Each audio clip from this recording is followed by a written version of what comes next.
And joining us now live to discuss the House resolution is Vance Ginn. He's president of Ginn Economic Consulting and the former chief economist with the Office of Management and Budget.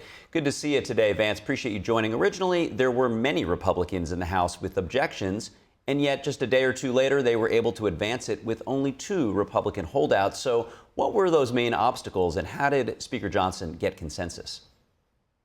Well, it's a pleasure to be with you this morning, and you're right. I mean, there's been a lot of back and forth between the House and Senate, and there are different versions of the budget of what they want to look at moving forward. But there was a concerted effort to find ways to not only cut spending, but leave room for making permanent the Trump tax cuts and hopefully improving on them in some capacity. With all the other economic uncertainty that's going around in the economy, hopefully we could find some certainty with spending reductions and are, not having taxes go up at the end of this year when the Trump tax cuts expire. And I think that's what we've finally been able to find with what the House passed. And so maybe we could build on that also in the Senate, which it seems like Senator Thune is interested in that as well. So I think this is a good step in the right direction for what Americans need, and that's to bring down the deficits and debt. We have too much government spending going on, and this is a good step in the right direction. Now, President Trump described it on Truth Social as the largest tax and regulation cuts ever even contemplated. Can you walk through some of the highlights? Well, I mean, one thing you're thinking about is about $1.5 trillion in spending reductions, but maybe close to $4 to $5 trillion worth of tax relief that we could have the way they do it over a decade. But what I think is really important here is that we do extend and make permanent the Trump tax cuts. And I think we should build on it, broadening the base, lowering the rates as much as possible, and finding some other avenues to bring about more economic activity in the private sector, which is where we have economic growth. And I think that's what we've done, or they've done here up in D.C. Because, look, we have these 10-year budget windows that they like to look at, but that's never correct. There's always going to be something wrong with looking at over a decade. So let's take it kind of 1 year at a time. And I think this is a good step to making sure that there are paths to balancing the budget, because running $2 trillion a year in deficits is just not going to work. It's unsustainable. And so this is hopefully going to be a pathway to bringing back to balance this overspending up in D.C. Now, the criticism from Democrats has consistently been that important services would be cut, particularly Medicare and Medicaid, while Johnson and Thune have said only the waste would be cut. So they can't both be true at the same time. So what do you think will happen with those essential programs?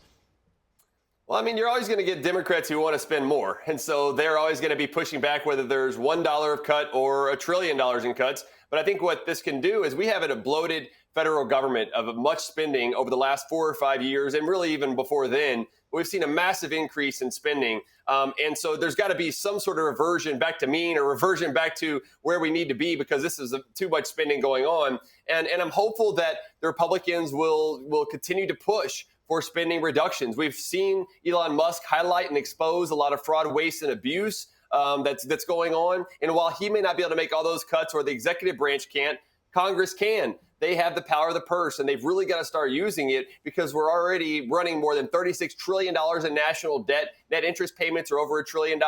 This is a huge burden on our economy, and it's something that's got to be taken care of for the economy to continue to expand. Now, if you could go a level deeper and highlight what are some of the major cuts.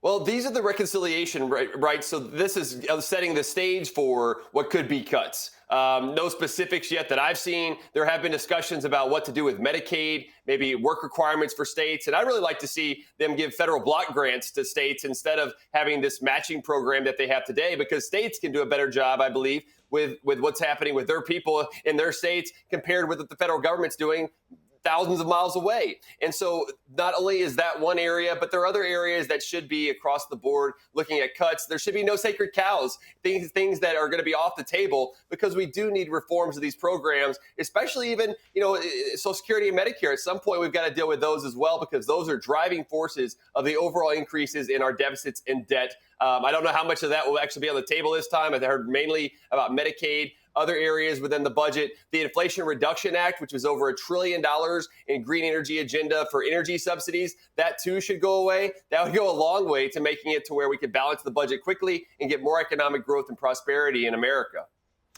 Now, this congressional approach will be impervious to filibuster. So what do you expect to happen next?